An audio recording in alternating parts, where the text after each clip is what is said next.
Hey guys, it's Daniel with Boss C351's Productions. Little update for today. We are in Fort Knox, Kentucky, visiting our son in the military.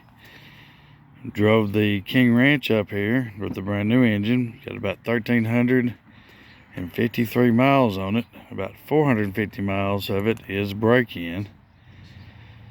Right before I left, I went ahead and changed the oil, put the Mobil 1 5W30 in it, and took off. Everything's run great. It's got plenty of power. I'm really impressed with the Garrett turbos. They seem to be working out great. No leaks.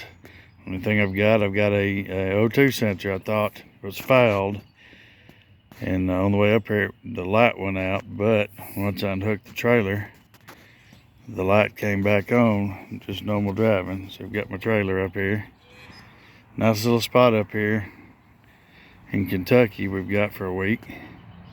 But anyway, just want to give you an update. The engine's in, running fine. Yes, I did not post the engine installation video. I had all kinds of problems with the video and with the lifting devices that I bought, and the camera just didn't capture everything I wanted to capture. Some of it I lost. Some of the video was completely lost. So up and coming, we got the 13. We're going to put the engine in, so I will pick it up there. But in the meantime, I'm going to enjoy a little vacation. I think I earned it. Thanks, guys.